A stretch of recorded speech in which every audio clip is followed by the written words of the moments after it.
శ్రీనివాస మంగాపురం కొత్త తెలుగు సినిమా మొన్న గురువారం జూలై 30న థియేటర్స్ రిలీజ్ అయింది. హీరో వచ్చేసి మన సూపర్ స్టార్ కృష్ణ మనవడు, అంటే మన సూపర్ స్టార్ మహేష్ బాబు అన్న, హీరో లేట్ రమేష్ బాబు కొడుకు ఘట్టమనేని జయకృష్ణ. అతని మొదటి సినిమా హీరోగా. ఇక హీరోయిన్గా వచ్చేసి మన రవీనా టాండన్ కూతురు రాషా తళాని. ఇక ప్రొడ్యూస్డ్ బై మన వైజయంతి మూవీస్ అశ్విని దత్తు. డైరెక్టర్ వచ్చేసి మన RX100, మహాసముద్రము, ఇంకోటి ఇది మంగళవారం, ఈ సినిమా డైరెక్ట్ చేసిన అజయ్ భూపతి. ఇక music by GV Prakash Kumar. And supporting కాస్ట్లో మనకు మోహన్ బాబు అండ్ నరేష్, బ్రహ్మాజీ, కిక్కు శ్యాము ఇలాంటి వాళ్ళంతా ఉన్నారు. సో సినిమా పాటలు, ట్రైలరు, ప్రమోషన్స్ అన్నీ చూశాను నేను. హీరో కొద్దిగా సాఫ్ట్గా ఉన్నాడు, వాళ్ళ ఫాదర్ మాదిరే ఉన్నాడు, రమేష్ బాబు లాగా ఉన్నాడు. ఉంగరాల జుట్టు, అదే ఫేస్ కట్టు, అదే బాడీ లాంగ్వేజ్ అలాగే ఉంది. ఇక సినిమా ఎలా ఉంది అని చూస్తే 2.5 గంటల cinema, 1:15 first half, 1:10 second half.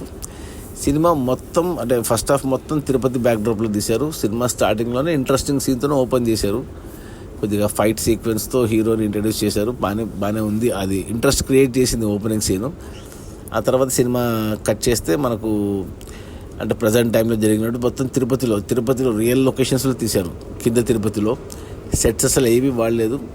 అక్కడ మనకు విలన్ అంటే మన కిక్కు శ్యాము హీరోలాగా ఉంటాడు. అతను కిక్కు సినిమా నుంచి అతన్ని కొద్దిగా పెద్దోనే చేసేసారు సినిమాలో.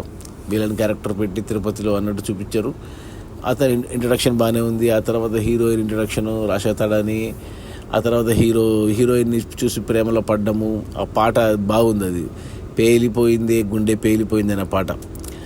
ఆ తర్వాత మళ్ళీ వెంటనే ఇంకో పాట పెట్టుకున్నారు, హీరోయిన్ని ఏడిపిస్తూ పాట, మంగా మంగా మంగా అనేసి. ఆ పాట చూస్తే నాకు పోకిరిలో దేవుడ పాట గుర్తొచ్చింది. ఆ స్టెప్పులు కానీ, అతని బాడీ లాంగ్వేజ్ కానీ కొద్దిగా మహేష్ బాబుని అనుకరిస్తున్నాడా లేకపోతే అది న్యాచురల్గా వాళ్ళ బ్లడ్లో ఉందో తెలియదు, కానీ కొద్దిగా అనిపించింది. కొన్ని షార్ట్స్లో కృష్ణ మాదిరి, కొన్ని షార్ట్స్లో మహేష్ బాబు మాదిరి అనిపించాడు హీరో. ఎందుకంటే అదే ఫ్యామిలీ కాబట్టి, అదే బ్లడ్ కాబట్టి అలా ఆ పాట అవసరం అనిపించింది. బట్ ఓకే, ఇంకా కథ ముందుకు వెళ్ళాలి కాబట్టి ఇంకా వెళ్తూ ఉంది. ఫస్ట్ హాఫ్ అంతా మధ్యన మనకు Naresh character, senior Naresh character and Brahmaji character ఏదో కామెడీ కోసం ట్రై చేశారు, కానీ పెద్దగా వర్కౌట్ అవ్వలేదు. అండ్ హీరో కూడా అంటే ఫస్ట్ సినిమా కదా, అంత ఇంకా యాక్టింగ్ పెద్దగా లేదు.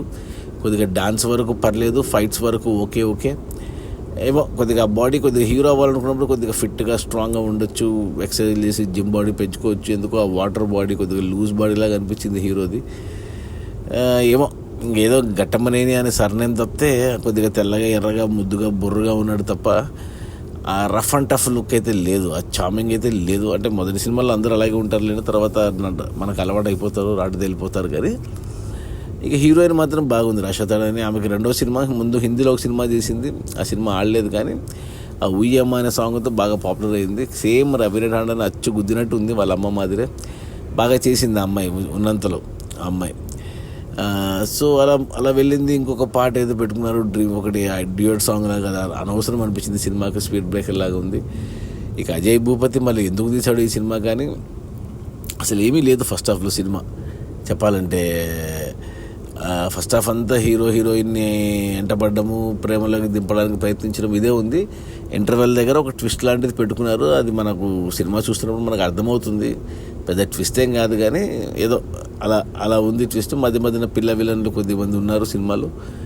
ఇది యాక్షన్ ఎపిసోడ్ ట్రై చేశారు, కానీ పెద్ద ఎఫెక్టివ్ ఏం అనిపించలేదు. ఫస్ట్ హాఫ్ చూస్తే నాకేం అనిపించలేదు. ప్లస్ బ్యాక్గ్రౌండ్ స్కోర్, జీవి ప్రకాష్ కుమార్ బ్యాక్గ్రౌండ్ స్కోర్ కానీ, పాటలు కానీ, ఒక పేలిపోయింది సాంగ్ తప్ప నాకు ఏది రిజిస్టర్ కాలేదు నాకు. ఫస్ట్ హాఫ్ చూసాక ఏముంది సినిమాలో అంటే ఏమీ లేదనిపించింది నాకు. ఏమంటే తిరుపతిలో తీశారు, అది ఒక్కటి మంచి పని చేశారు రియల్ లొకేషన్స్లో. ఆ డైరెక్షన్ పరంగా పోయింది, అన్ని రకాలుగా ఫెయిల్ అయింది ఫస్ట్ హాఫ్. ఇక సెకండ్ హాఫ్ చూసుకుంటే సెకండ్ హాఫ్ మొత్తం బళ్ళారికి షిఫ్ట్ చేశారు. సినిమా అంతా బళ్ళారిలో తీశారు, అక్కడ కూడా రియల్ లొకేషన్స్లో అక్కడ తీశారు. అక్కడ మనకు మోహన్ బాబు క్యారెక్టర్ ఇంట్రడ్యూస్ అయింది. మోహన్ బాబు ఉన్న కొన్ని సీన్లు బాగానే ఉన్నాయి. మోహన్ బాబు ఒప్పుకొని చేయడం గ్రేటే, బాగానే ఉంది. మోహన్ బాబుకి స్క్రీన్ ప్రెజెన్స్, డైలాగ్స్ కొద్దిగా బాగానే ఉంది మోహన్ బాబు వరకు. ఇక అజయ్ ఉన్నాడు, బళ్ళారి ఎపిసోడ్లో అజయ్ విలన్ క్యారెక్టర్లో అజయ్ కనపడతాడు, కానీ పెద్దగా ఏం లేదు. ఫ్లాష్ బ్యాక్లో కూడా హీరోయిన్ మధ్యన వాళ్ళకు లవ్ ఎలా పుట్టింది, వాళ్ళకి ఎందుకు ఇంత పెయిన్, ఇదంతా కొద్దిగా సరిగ్గా ఎస్టాబ్లిష్ చేయలేదు. ఒక హీరోయిన్ మాటల ద్వారా చెప్తుంది, కానీ చూపించాల్సింది ఏమో అంతా ఎటో వెళ్ళిపోయింది. ఇంకా అక్కడ ఒక ట్విస్ట్ పెట్టుకున్నారు. ఇంకా అది ఇంకా ఎప్పుడో చిత్తూరు నాగయ్య కాలం నాటి స్టోరీ లాగా అనిపించింది నాకు ఆ ట్విస్ట్ చూస్తే.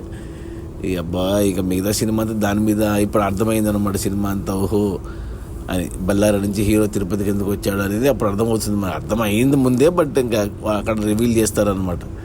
ఇక 2 గంటల సినిమా అయింది. అప్పటికే నా ఓపిక నశించింది. సినిమాలు మధ్యన పాటలు, ఎస్పెషల్లీ హీరో హీరోయిన్ మధ్యన లవ్ ట్రాక్ ఏదైతే ఉందో సెకండ్ హాఫ్లో బళ్ళారి ఎపిసోడ్లో, అదంతా అసలు ఏం నచ్చలేదు నాకైతే, ఏం ఎక్కలేదు అసలు. దానికి తోడు హీరో పర్ఫార్మెన్స్ కానీ, ఆఖరికి సిగరెట్ తాగడం కూడా రావట్లేదు అతనికి.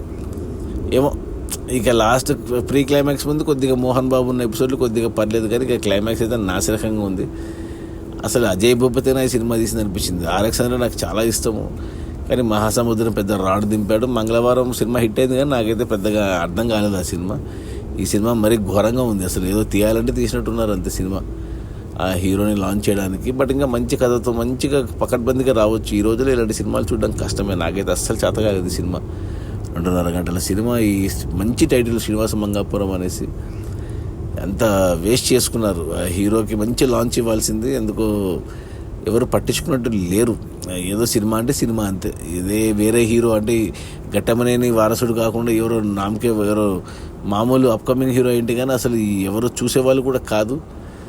బట్ అశ్విని దత్ లాంటి ప్రొడ్యూసరు, అంతమంది స్టార్ హీరోని ఇంట్రొడ్యూస్ చేసిన హీరో, ప్రొడ్యూసరు, ఈవెన్ మహేష్ బాబుని కూడా ఆయన ఇంట్రొడ్యూస్ చేశాడు. 99 July 30 same date, 2026 July 30 same date. 27 ఏళ్ళ తర్వాత మహేష్ బాబు బాబాయ్ సినిమా తర్వాత ఇతను లాంచ్ అయ్యాడు. ఆయన ఏదో డేట్లు మ్యాచ్ చేసుకున్నారు, కానీ కంటెంట్ మ్యాచ్ చేసుకోలేకపోయినారు. ఏమో నాకైతే నచ్చలేదు. ఉన్నంతలో కొద్దిగా గొప్ప హీరోయిన్ బాగానే ఉంది, బాగానే చేసింది. మోహన్ బాబు బాగా చేశాడు. ఇక మిగతా అన్ని వేస్ట్ క్యారెక్టర్లే, ఇంక్లూడింగ్ హీరో. నాకైతే అస్సలు నచ్చలేదు సినిమా. నా రేటింగ్ వచ్చి 1/5 ఈ శ్రీనివాస మంగాపురంకి. నేను చూశాను, బలయ్యాను. సో నేను ఎవరికి రికమెండ్ చేయను ఈ సినిమాను. ఏదో కృష్ణ మీద అభిమానంతో, మహేష్ బాబు మీద ఇష్టంతో ఈ సినిమా చూస్తామంటే చూడండి. నేనైతే రికమెండ్ చేయను. Waste of time. ఓటీటీకి వచ్చినా కానీ వేస్ట్ ఆఫ్ టైమే నన్ను అడిగితే. నా రేటింగ్ వచ్చి 1/5. Bad movie Srinivasa Mangapuram. ఈ దెబ్బతో మన director Ajay Bhupathi chapter close. ఇక హీరో కంటే అవకాశాలు వస్తే చేస్తాడేమో, కానీ హీరోయిన్ మాత్రం బాగుంది. సేమ్ రవీంద్ర టండన్ అనేది అచ్చు దిబ్బే.